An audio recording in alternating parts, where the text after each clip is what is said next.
Yesus limpah rahmat-Nya, dalam kasih-Nya teduh, sambil terus memandang wajah-Nya, ku nyanyikan hidupku. Yesus, nama Yesus, indah dan merdu, memberikan hidup yang mengisi hidupku.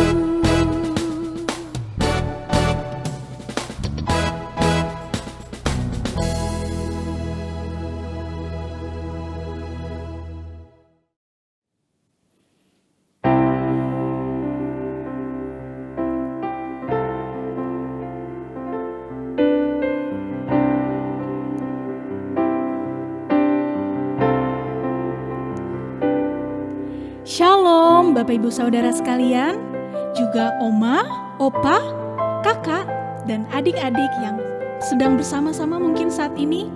Bertemu lagi kita dalam ibadah online intergenerasi pada kali ini.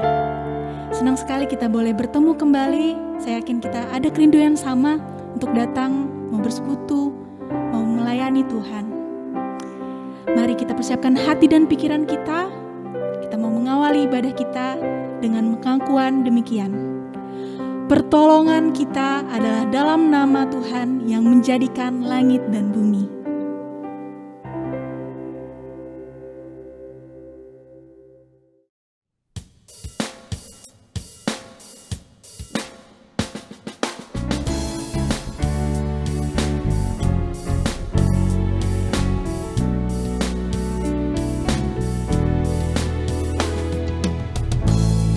Bersatu dalam kasih, bersama melayani, dan saling mengampuni. Ini doa kami, ini rindu kami. Aku dan seisi rumahku memuji dan memuliakan-Mu, penebusku, penyelamatku,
Bapak Ibu Saudara sekalian, saat ini ada waktu untuk kita.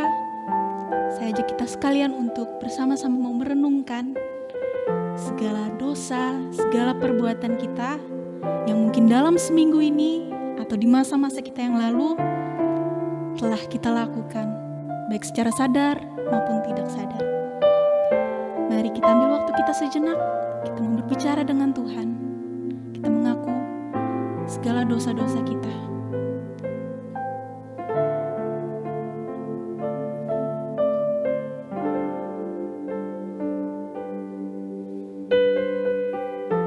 Mari kita bersatu dalam doa. Bapa Tuhan kami, Yesus Kristus, saat ini Bapa kami datang, kami yang apa adanya ini, kami mau mengucap syukur Tuhan, karena Engkau senantiasa memulihkan hidup kami atas segala dosa kami yang mungkin telah kami lakukan melalui perkataan kami, perbuatan kami, maupun tutur kata kami yang menyakiti sesama dan tentunya menyakiti hati Engkau Bapa. Saat ini kami menghadap Engkau, kami yang berdosa ini, kami mohon ampun, kiranya Engkau mau memulihkan kami, mau memperbaharui hati kami. Inilah kami yang berseru hanya ke dalam nama-Mu, Tuhan Yesus Kristus. Amin.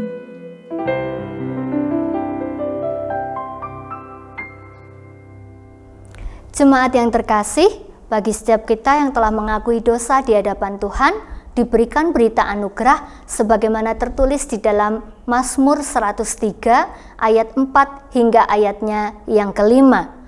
Dia yang menebus hidupmu dari lubang kubur, yang memahkotai engkau dengan kasih setia dan rahmat. Dia yang memuaskan hasratmu dengan kebaikan, sehingga masa mudamu menjadi baru seperti pada burung Raja Wali. Demikianlah berita anugerah dari Tuhan.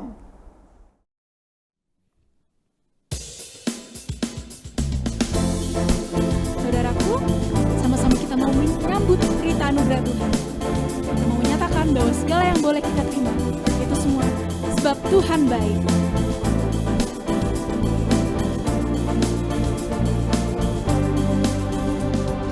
Masuk gerbangnya bersyukur dengan penuh pujian, bersuka di hadiratnya, nyanyi besarkan agung namanya, puji dia tiuplah sangkakala, musik dan tarian,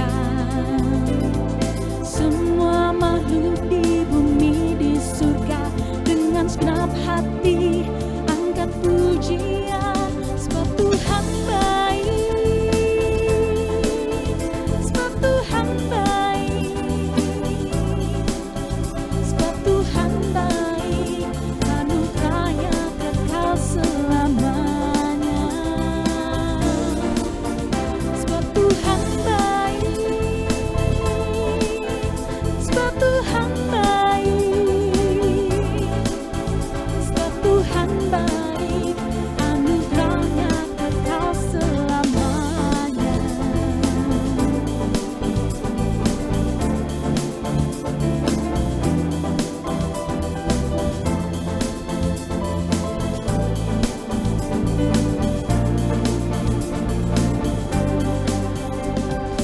Yesus Kristus Allah Tuhanku, pencipta segalanya, datang sujud di hadapannya, angkat tanganmu, naikkan pujian, dia tiuplah sangkakala, musik dan tarian, semua makhluk di bumi di surga dengan segenap hati angkat pujian, sebab Tuhan baik, sebab Tuhan baik, sebab Tuhan baik, anugerahnya kekal selamanya. Sebab Tuhan baik, sebab Tuhan baik, sebab Tuhan baik, anugerahnya kekal selamanya. Oh, sebab Tuhan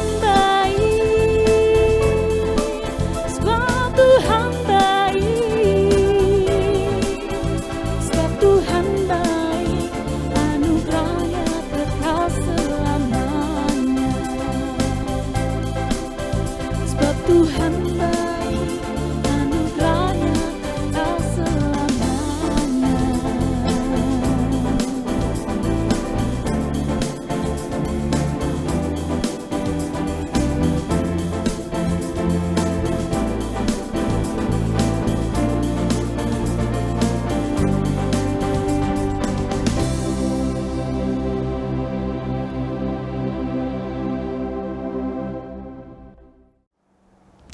Jemaat yang terkasih, mari kita bersatu di dalam doa. Tuhan Allah Bapa, kembali kami datang kepadamu di dalam kerendahan hati. Ya Tuhan, pada saat ini kami bersama akan membaca dan merenungkan firman-Mu. Tuhan kiranya memberkati, menolong, dan juga menyempurnakan pemahaman kami ketika kami bersama akan mendengarkan sabda-Mu. Biarlah sabda-Mu ini boleh menolong kami, mengubah kehidupan kami menjadi lebih baik lagi seturut dengan kehendak Tuhan. Tuhan berkati dan tolong hamba-Mu di dalam setiap keterbatasannya. Biarlah Roh Kudus yang memimpin, menolong, dan memampukan. Dalam nama Tuhan Yesus Kristus kami berdoa. Amin. Surat Paulus kepada jemaat di Efesus pasal 5 ayat 22 hingga 33. Surat Paulus kepada jemaat di Efesus pasal 5 ayat 22 hingga 33. Hai istri, tunduklah kepada suamimu seperti kepada Tuhan. Karena suami adalah kepala istri, sama seperti Kristus adalah kepala jemaat. Dialah yang menyelamatkan tubuh. Karena itu, sebagaimana jemaat tunduk kepada Kristus, demikian jugalah istri kepada suami dalam segala sesuatu. Hai suami, kasihilah istrimu sebagaimana Kristus telah mengasihi jemaat dan telah menyerahkan dirinya baginya, untuk menguduskannya sesudah ia menyucikannya dengan memandikannya dengan air dan firman, supaya dengan demikian ia menempatkan jemaat di hadapan dirinya dengan cemerlang, tanpa cacat atau kerut atau yang serupa itu. Tetapi supaya jemaat kudus dan tidak bercela, demikian juga suami harus mengasihi istrinya sama seperti tubuhnya sendiri. Siapa yang mengasihi dirinya sendiri, mengasihi istrinya, mengasihi dirinya sendiri. Sebab tidak pernah orang membenci tubuhnya sendiri, tapi mengasuhnya dan merawatinya, sama seperti Kristus terhadap jemaat. Karena kita adalah anggota tubuhnya. Sebab itu, laki-laki akan meninggalkan ayahnya dan ibunya dan bersatu dengan istrinya, sehingga keduanya itu menjadi satu daging. Rahasia ini besar, tetapi yang aku maksudkan ialah hubungan Kristus dan jemaat. Bagaimanapun juga, bagi kamu masing-masing berlaku, kasihilah istrimu seperti dirimu sendiri, dan istri hendaklah menghormati suaminya.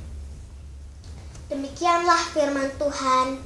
Berbahagialah setiap orang yang mendengar firman Tuhan, menyimpan dalam hati, dan melakukannya setiap hari. Haleluya. Shalom Bapak Ibu, Saudara-saudari yang terkasih di dalam Tuhan. Mari saudara, bersama kita sadari bahwa hari ini kita hidup bersama dengan berbagai generasi. Siapakah mereka? Seorang bernama Peter Menconi di dalam bukunya menuliskan bahwa setidaknya ada 6 generasi yang pada saat ini sampai dengan hari ini menjadi 7 generasi. Kita akan lihat satu persatu. Yang pertama adalah generasi GI atau generasi heroik. Mereka adalah orang-orang yang lahir di antara tahun 1906 sampai dengan 1924. Mereka adalah orang-orang yang hidup pada saat perekonomian dunia sangat terpuruk, dan mereka juga adalah orang-orang yang hidup melewati masa perang dunia yang kedua. Nah, mereka yang tertua itu kira-kira saat ini berumur 115 tahun dan yang termuda berumur 97 tahun. Lalu kemudian generasi yang kedua adalah generasi silent. Mereka lahir di antara tahun 1925 sampai dengan 1943. Oleh karena itu mereka yang tertua berumur 96 tahun dan yang termuda berumur 78 tahun. Lalu kemudian generasi yang berikutnya adalah generasi baby boomers. Mereka adalah orang-orang yang lahir tahun 1944 sampai dengan 1962. Oleh karena itu umur mereka yang tertua adalah 77 tahun dan yang termuda adalah 59 tahun. Lalu kemudian yang berikutnya adalah generasi X. Mereka adalah orang-orang yang lahir di tahun 1963 sampai dengan 1981. Oleh karena itu umur mereka yang tertua adalah 58 tahun dan yang termuda adalah 40 tahun. Lalu kemudian ada generasi Y atau yang biasa dikenal dengan generasi milenial. Yang mereka lahir tahun 1982 sampai dengan 1994. Usia mereka yang tertua adalah 39 tahun dan yang termuda adalah 27 tahun. Lalu yang berikutnya adalah generasi Z atau yang dikenal dengan digital native atau pribumi digital, saudara ya. Mereka itu lahir di sekitar tahun 1995 sampai dengan 2010. Umur mereka yang tertua adalah 26 tahun dan yang termuda adalah 11 tahun. Dan generasi yang ketujuh itu adalah generasi Alpha. Yang mereka lahir tahun 2011 sampai dengan nanti 2025. Dan umur mereka yang paling tua itu adalah 10 tahun. Nah, Bapak Ibu yang terkasih dalam Tuhan, kita lihat ya, ada berbagai generasi ya. Generasi-generasi ini tentu memiliki banyak sekali perbedaan dan itu harus diakui. Benar bahwa memang ada perbedaan mulai dari cara berpikirnya, nilai hidupnya, gaya hidupnya, kebiasaannya, dan masih ada banyak yang lainnya. Nah, saudaraku, mari ya kita lihat video berikut ini.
Nah, saudaraku, video yang baru saja kita lihat bersama menunjukkan bahwa memang ada generation gap yang begitu luar biasa. Nah, sekarang yang nyata, contoh di dalam kehidupan kita sehari-hari, kita mau lihat ya, jurang perbedaan yang terjadi antara orang tua dengan kaum muda. Yang pertama, contohnya, orang tua kalau ditanya mau beribadah, memilih langsung ke gereja atau memilih online, maka saya rasa orang tua akan lebih memilih untuk beribadah langsung di gereja. Sedangkan anak muda, mereka pasti akan lebih memilih untuk beribadah online. Lalu kemudian yang berikutnya ya, ketika membaca Alkitab, orang tua, generasi tua, mereka itu akan lebih senang menggunakan Alkitab yang berupa buku ini.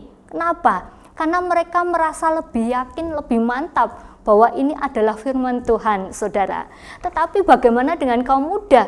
Kaum muda tanpa mengurangi esensi dari isi Alkitab, mereka lebih suka menggunakan smartphone mereka. Kenapa? Ya karena ini lebih simpel dan ini sesuai dengan zaman mereka, ini sesuai dengan kehidupan mereka. Ya, lalu kemudian contoh yang lain, ketika misalnya bertransaksi belanja begitu ya, orang tua itu akan jauh lebih senang, merasa yakin dan mantap ketika membayar dengan uang cash, beli langsung di tempatnya. Tetapi tidak dengan anak-anak muda pada hari ini. Mereka lebih suka cashless dan mereka lebih suka belanja online. Nah, Bapak Ibu yang terkasih dalam Tuhan, masih ada begitu banyak perbedaan-perbedaan yang terjadi antar generasi. Dan jikalau ini tidak dikelola dengan baik, maka akan menimbulkan ketegangan relasi. Yang mana ketegangan relasi itu tidak akan membawa dampak yang baik, tidak akan membawa dampak yang positif. Sedangkan kita sebagai orang yang ada lebih dulu, artinya kita sebagai orang tua, kita itu punya tugas, kita itu punya tanggung jawab. Yang pertama, apakah tugas kita ya? Sebagai orang yang lebih tua, bersama dengan mereka anak muda, kita mestinya mengelola jurang perbedaan itu. Jadi tidak bisa sepihak dari kita dan juga tidak bisa sepihak dari mereka, harus bersama-sama. Nah, lalu kemudian yang kedua adalah sebagai orang tua, tugas kita adalah menolong mereka. Supaya apa? Supaya mereka tetap memiliki kedekatan dengan Tuhan, supaya mereka tetap mengenal Tuhan, walaupun zaman terus berubah ya saudara, tetapi biarkanlah mereka memiliki kesempatan untuk mengenal dan memahami, berjumpa dengan Tuhan sesuai dengan zamannya mereka. Ya, lalu kemudian yang ketiga adalah tugas kita menolong mereka supaya mereka memiliki pilihan hidup yang benar, pilihan hidup yang tepat. Karena apa, Bapak Ibu ya, kita harus sadari bahwa terkadang di dalam mengambil sebuah keputusan itu tidak sesederhana atau tidak semudah yang kita bayangkan. Ya, kalau kita mau ingat kepada diri kita masing-masing, coba ya, mari kita ingat-ingat. Kadang ketika kita harus mengambil sebuah keputusan, kita sering menimbang-nimbangnya berulang kali. Ya, kalau bahasa anak sekarang itu mungkin kita sering galau ya Bapak Ibu ya. Nah, kita mau lihat dalam Yosua 24 ayat yang ke-15. Setidaknya ini juga hendak menunjukkan kegalauan yang dialami oleh bangsa Israel. Ya, kegalauan yang dialami oleh bangsa Israel. Apakah mereka akan memilih beribadah kepada Allah nenek moyang mereka, Allahnya orang Amori, atau mereka lebih memilih untuk beribadah kepada Tuhan Allah yang telah membuktikan begitu banyak hal, yang bahkan membawa mereka keluar dari tanah perbudakan Mesir menuju ke tanah perjanjian.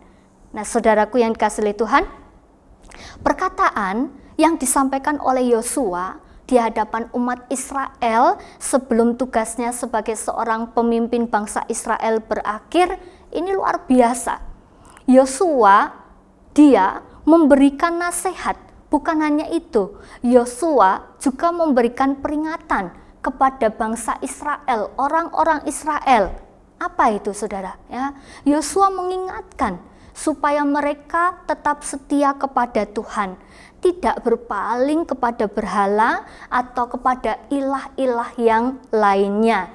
Maka di sini dikatakan dalam Yosua 24 ayat yang ke-15, tetapi aku dan seisi rumahku, kami akan beribadah kepada Tuhan. Kalimat ini, saudara, kalimat ini menunjukkan ketegasan pilihan Yosua. Dia tegas, dia memilih bahwa ia dan seisi rumahnya memilih untuk setia beribadah kepada Tuhan. Nah, saudaraku yang dikasihi oleh Tuhan, seharusnya perkataan dari Yosua ini menginspirasi kita sebagai orang tua, ya, sebagai orang percaya terutama, agar apa itu ya? Agar kita juga boleh menjadi pribadi yang tegas, agar kita juga boleh menjadi pribadi yang berkomitmen di dalam apa? Di dalam menentukan pilihan kita, di dalam menentukan setiap keputusan kita yang tepat, yaitu untuk beribadah kepada Tuhan. Lalu kemudian yang berikutnya, saudara, kita memang harus menyadari bahwa hidup ini ada begitu banyak pilihan. Ya, hidup ini adalah pilihan, saudara. Tetapi di sini saya mau katakan bahwa Tuhan menciptakan manusia dengan kehendak bebas. Manusia bukan seperti robot yang bisa diatur dengan remote control. Tidak, saudara. Tuhan memberikan kehendak bebas kepada saudara dan saya. Itu artinya apa? Tuhan memberikan kebebasan kepada saudara dan saya, kepada generasi penerus kita, untuk mereka boleh memilih. Ya. Setiap hari, saudara, setiap hari kita hidup diperhadapkan dengan pilihan. Yang mulai dari bangun pagi, kalau kita mau ingat buka mata, itu saja kita sudah diperhadapkan dengan pilihan. Misalnya, mau bangun jam berapa, ya, bangun tidur mau berdoa atau mau update status dulu, saudara ya. Lalu kemudian kalau sudah bangun, ini mau lanjut tidur atau mau memilih untuk olahraga, mau makan apa, ibadahnya mau onsite atau online, dan seterusnya. Rasanya setiap saat kita itu diperhadapkan pada pilihan-pilihan, dan di antara banyaknya pilihan itu kita harus mengambil keputusan. Nah, Bapak Ibu yang terkasih dalam Tuhan, dalam kisah Yosua ini kita bisa melihat bahwa Yosua melontarkan pilihan kepada bangsa Israel. Apakah mereka akan beribadah kepada Tuhan ataukah mereka akan memilih ilah yang lain, beribadah kepada ilah yang lain. Cukup menarik, saudara, kalau kita mau perhatikan kata-kata yang disampaikan oleh Yosua. Yosua tidak sedang memaksakan bangsa Israel untuk mereka beribadah kepada Tuhan. Ya, Yosua tidak sedang memaksakan mereka, tetapi Yosua sedang mengingatkan bangsa Israel supaya mereka bisa mengambil pilihan, menentukan pilihan yang paling tepat.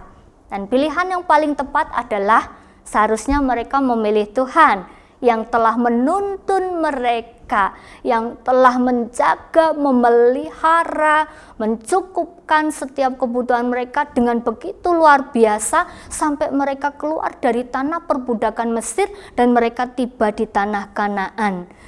Nah, saudaraku, Yosua ini adalah seorang pemimpin umat Israel yang luar biasa. Kenapa? Karena dia tidak hanya tegas, ya, tetapi dia juga memberikan teladan di dalam mengambil keputusan yang tentunya itu bukan keputusan yang mudah di antara pilihan-pilihan yang lain yang pada saat itu ada di sekitarnya. Bapak Ibu yang terkasih dalam Tuhan, inilah pesan yang Tuhan mau sampaikan untuk saudara dan saya pada hari ini. Setiap kita sudah terbiasa diperhadapkan dengan berbagai pilihan yang harus kita ambil.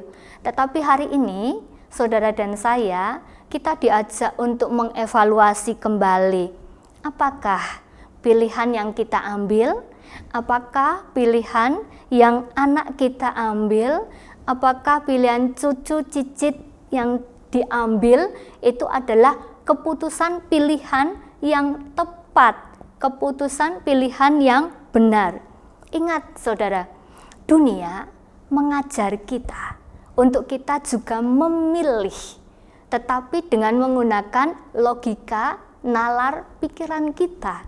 Sedangkan Tuhan juga mengajar kita supaya kita juga bisa memilih, tidak hanya sekedar dengan pikiran, logika kita, tetapi juga tentunya dengan hikmat dari Tuhan.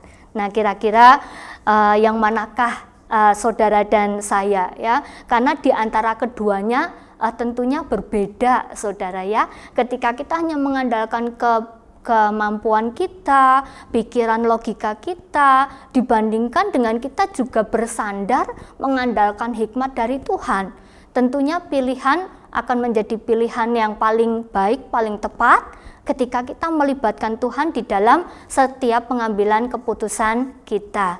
Bapak Ibu yang terkasih dalam Tuhan, oleh karena itu ada beberapa hal yang perlu kita perhatikan. Supaya apa? Itu ya, supaya pilihan, keputusan yang kita ambil itu boleh menjadi keputusan atau pilihan yang tepat. Yang pertama adalah, mari ya, yang pertama adalah move on. Ya, tidak dapat dipungkiri bahwa bangsa Israel adalah bangsa yang memiliki masa lalu. Dan kalau mau ditanyakan bagaimanakah masa lalu mereka, ya tentu bukan masa lalu yang baik saudara ya. Setiap kita juga memiliki masa lalu.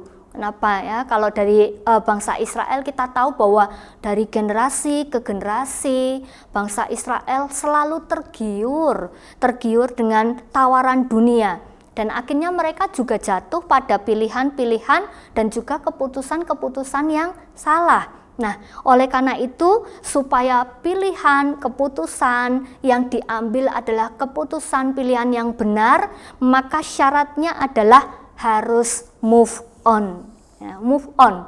Nah, bagaimana dengan saudara dan saya? Bagaimana dengan kita semua? Apakah kita sudah move on ya? Kalau kita belum move on, rasanya akan sulit untuk mengatakan bahwa apakah pilihan yang kuambil hari ini adalah sebuah pilihan yang benar, sebuah pilihan yang tepat, ataukah pilihan itu adalah pilihan seperti ketika aku belum berubah ya.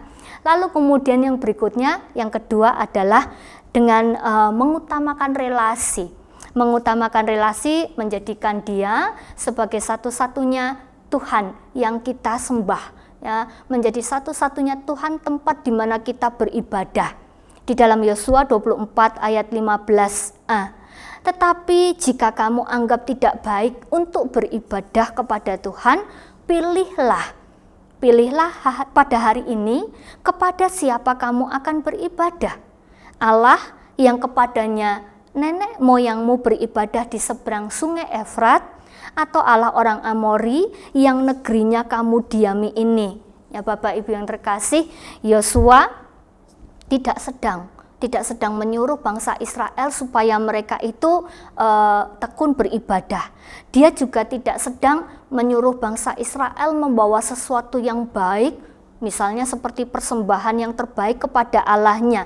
Tetapi Yosua itu sedang memberikan kesempatan kepada bangsa Israel supaya mereka itu bisa memilih Allah mana yang akan mereka sembah ya, memilih kepada siapa mereka akan menjalin relasi, menjalin komunikasi. Nah, Bapak Ibu yang terkasih, kenapa ini ditanyakan oleh Yosua?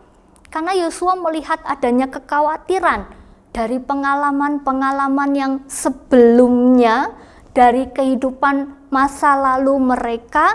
Yosua melihat bahwa ya bukan mereka tidak mau menyembah Allah ya, tetapi mereka menyembah Allah, namun mereka juga menyembah ilah-ilah yang lain. Mereka datang kepada Tuhan Allah, tetapi mereka juga datang kepada ilah-ilah yang lain. Dan Yosua memperhatikan bahwa mereka itu memiliki kecenderungan ke arah sana. Kita ingat ya saudara, ada peristiwa patung anak lembu emas. Jadi ini menjadi satu hal yang mengingatkan bangsa Israel. Mereka tidak hanya menyembah Allah, tetapi juga mereka menyembah ilah-ilah yang lain. Nah saudaraku, hari ini tanpa disadari juga ternyata kita juga masih sering melakukannya ya. Mungkin kita sedang menyembah Tuhan, tetapi mungkin kita juga sedang datang kepada ilah-ilah yang lain. Mari saudara, kita bersama-sama mengevaluasi diri kita masing-masing, karena keberadaan diri kita sebagai orang yang lebih tua adalah semestinya menjadi contoh, menjadi teladan bagi generasi yang lebih muda. Nah, lalu kemudian yang ketiga adalah kita harus tahu, kalau kita punya relasi dengan dia, maka dapat dipastikan bahwa dia juga adalah satu-satunya pribadi yang akan kita libatkan di dalam setiap pengambilan keputusan kita ya. Nah, ini menarik sekali.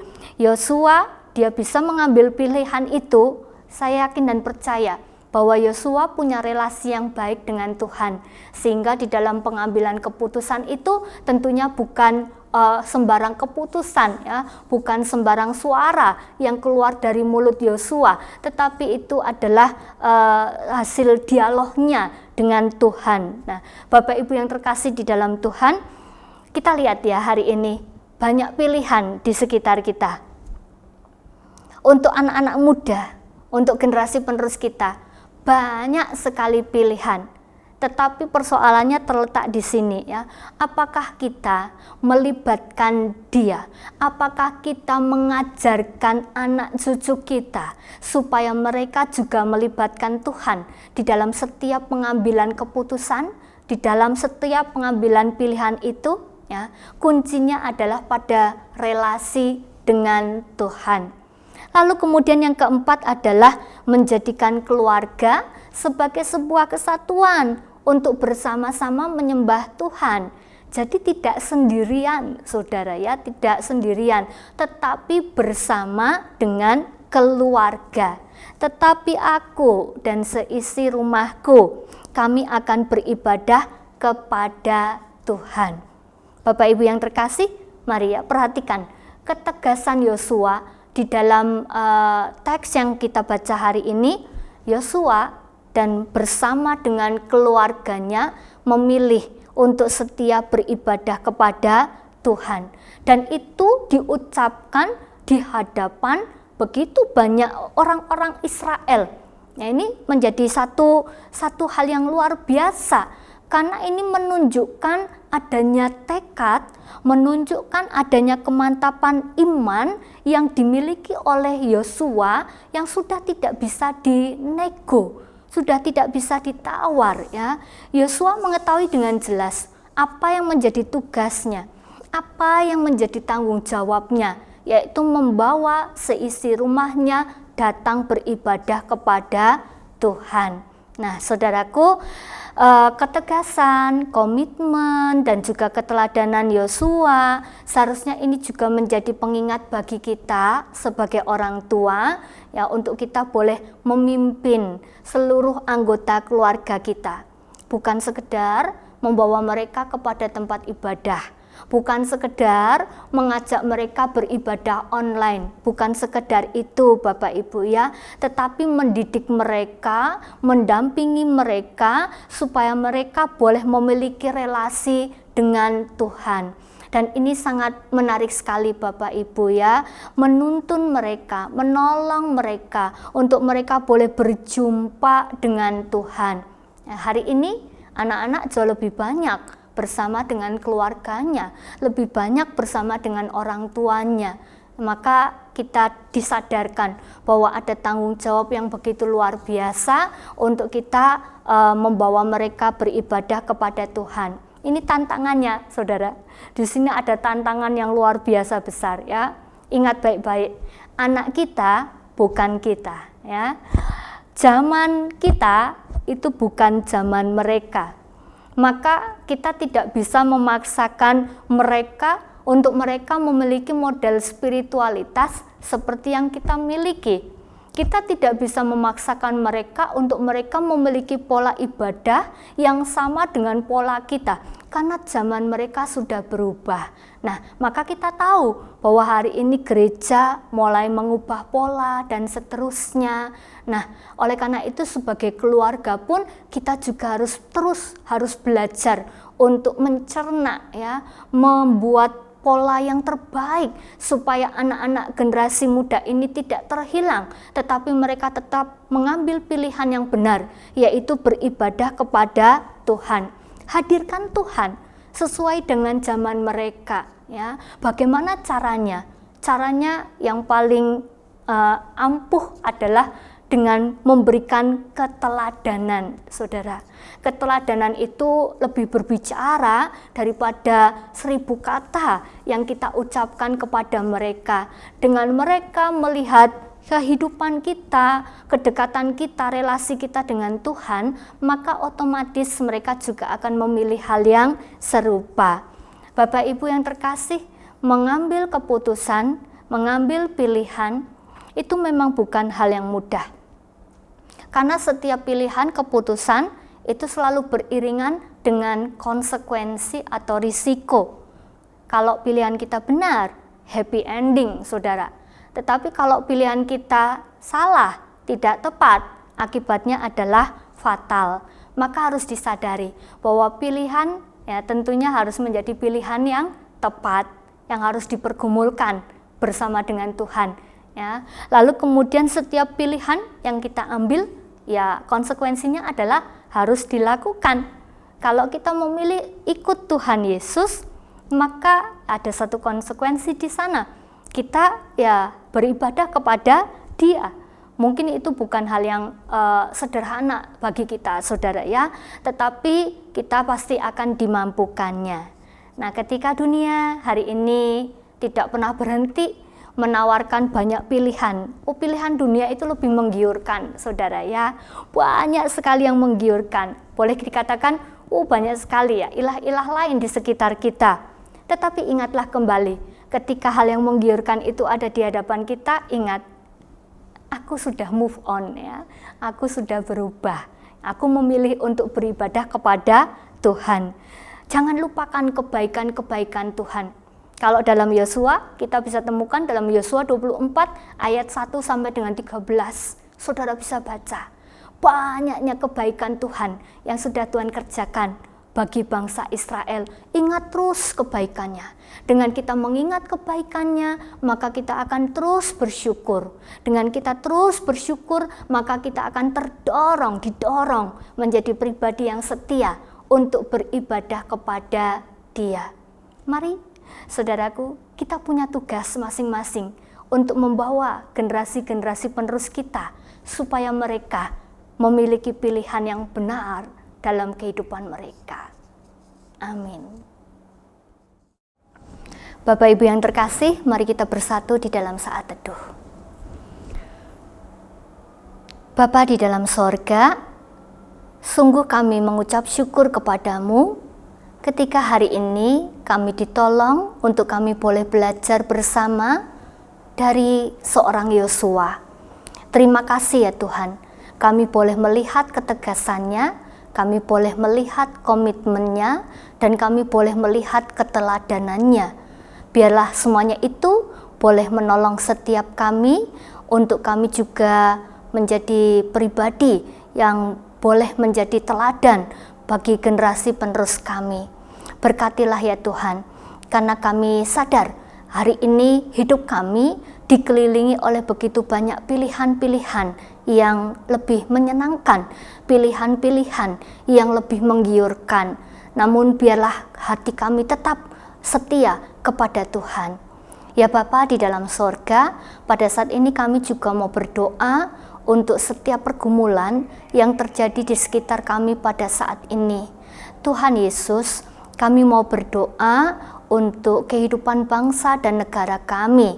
Tuhan, kami percaya bahwa di dalam pergumulan pandemi ini, Engkau sedang dan terus turut campur tangan untuk memulihkan bangsa dan negara kami. Tuhan menolong agar setiap aspek kehidupan semuanya boleh beranjak, berangsur, pulih, membaik, sehingga semuanya boleh kembali seperti sedia kala. Hari ini kami juga rindu berdoa bagi begitu banyak orang yang memiliki pergumulan di dalam perekonomian, ya Tuhan. Tuhan memberkati dan kiranya juga menolong mereka. Ya Bapa dalam sorga, kami juga mau berdoa buat anak-anak kami yang hari ini mereka mulai ada yang sekolah onsite. Tuhan menolong, menjaga, melindungi mereka, dan biarlah semua proses itu boleh baik, berjalan dengan baik, dan semuanya lancar, tidak kurang suatu apapun. Tuhan, kami juga mau membawa pergumulan-pergumulan kami di dalam kehidupan pribadi kami hanya kepadamu, karena kami percaya bahwa Engkau adalah Allah yang peduli, Engkau Allah yang tidak pernah meninggalkan kami, Engkau selalu ada bagi setiap kami. Terima kasih Bapa di dalam sorga, ini doa dan juga permohonan kami dalam nama Tuhan Yesus, amin. Jemaat yang dikasihi Tuhan, mari kita mengikrarkan kembali pengakuan iman kepercayaan kita dalam bentuk pujian dari Kidung Jemaat 280, Aku Percaya.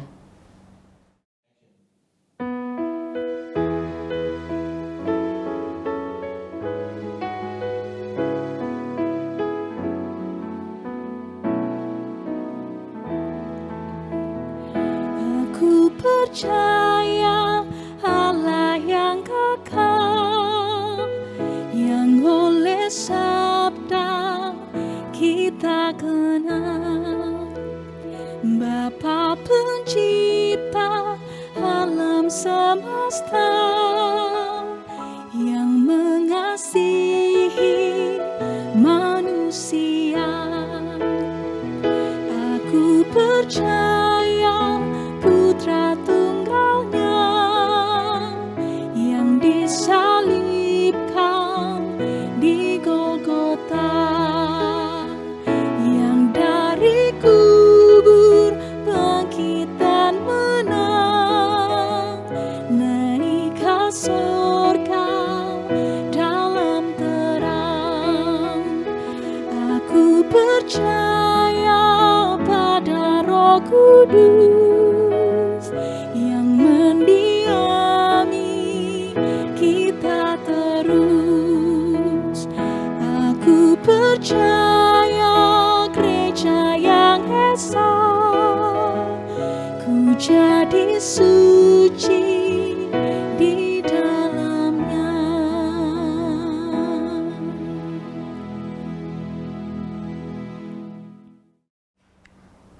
Saat ini kita akan memberikan persembahan sebagai rasa syukur kepada Tuhan.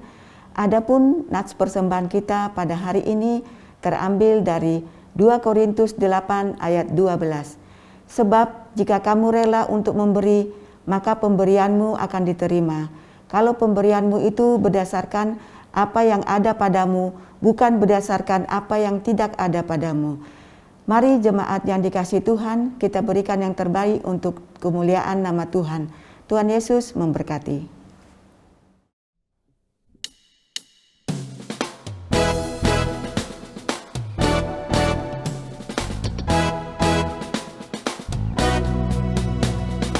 Hidung yang merdu di hatiku, Yesus membisikkannya.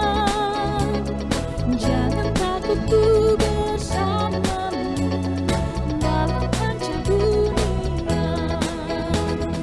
Yesus, nama Yesus, indah dan merdu, memberikan hidup yang mengisi hidupku.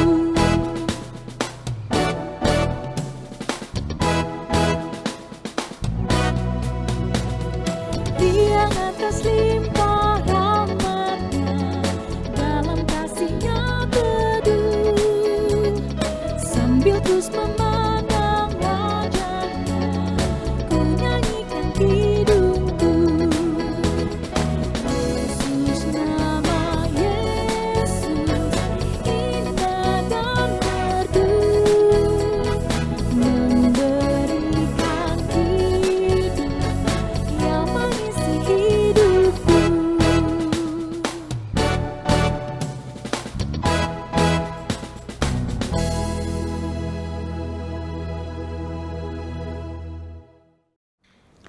Jemaat yang dikasihi Tuhan, mari kita bawa persembahan kita di dalam doa. Kita bersatu di dalam doa. Bapa dalam surga, Bapa yang maha baik, Bapa yang penuh pengampunan, terima kasih untuk setiap hal yang boleh terjadi di dalam kehidupan kami. Terima kasih untuk kasih sayang Tuhan, penyertaan Tuhan, bahkan setiap berkat yang sudah kami terima. Saat ini Tuhan, di dalam rasa syukur, kami boleh membawa persembahan kami. Biarlah Engkau Tuhan yang memberkati persembahan ini, agar layak dipergunakan untuk banyak kegiatan yang ada di gereja Tuhan di tempat ini. Ajar kami Tuhan di dalam rasa syukur, tidak hanya memberikan materi saja, tetapi kami boleh memberikan seluruh kehidupan kami hanya untuk kemuliaan nama Tuhan. Terima kasih Tuhan Yesus, ampuni segala dosa kami. Ketika kami menyampaikan persembahan ini, terselip hal yang kurang berkenan di hadapan-Mu. Ampuni kami Tuhan, agar kami tetap layak disebut menjadi anak-anak-Mu. Inilah persembahan syukur yang sudah kami sampaikan. Dengarkanlah ya Tuhan, di dalam nama anak-Mu Tuhan Yesus Kristus, kami telah berdoa dan mengucap syukur. Amin.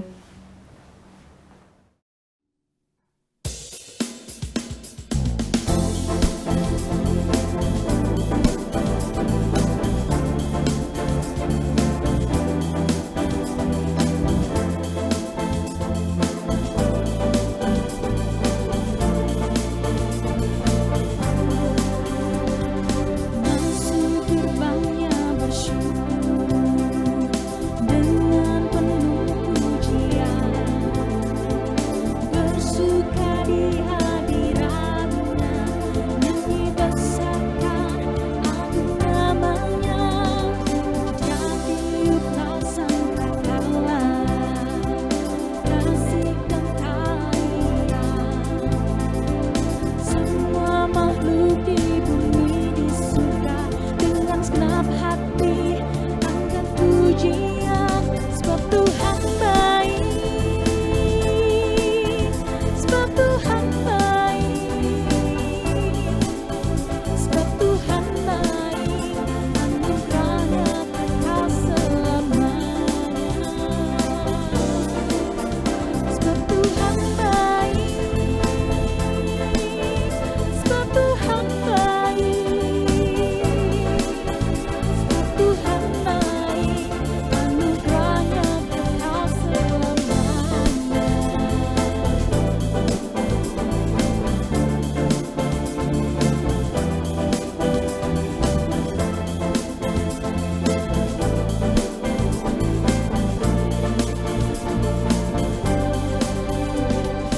Yesus Kristus adalah Tuhanku, pencipta segalanya. Datang sujud di hadapannya, angkat tanganmu, naikkan pujian, tiuplah sangkakala, musik dan tarian. Semua makhluk di bumi di surga dengan segenap hati angkat pujian, sebab Tuhan baik, sebab Tuhan baik, sebab Tuhan baik, anugerahnya kekal selamanya. Sebab Tuhan baik, sebab Tuhan baik, sebab Tuhan baik, anugerahnya kekal selamanya. Sebab Tuhan baik, sebab Tuhan baik, sebab Tuhan baik, anugerahnya kekal selamanya.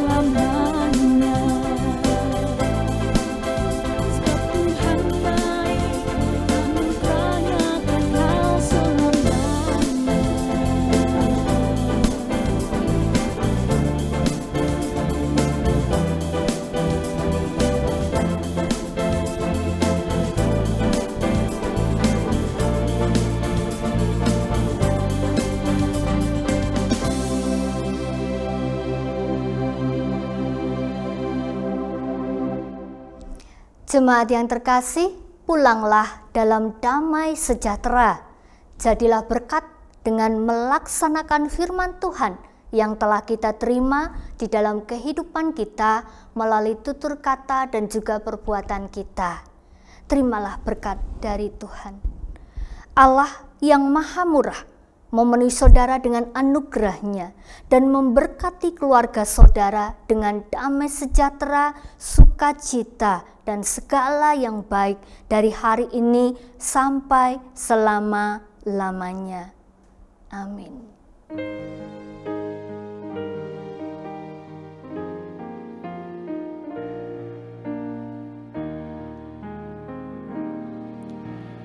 Haleluya, amin. Haleluya, amin. Haleluya, haleluya,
Ibadah kita telah selesai. Selamat melanjutkan ibadah kita yang sejati di dalam kehidupan kita hari lepas hari. Tuhan Yesus memberkati.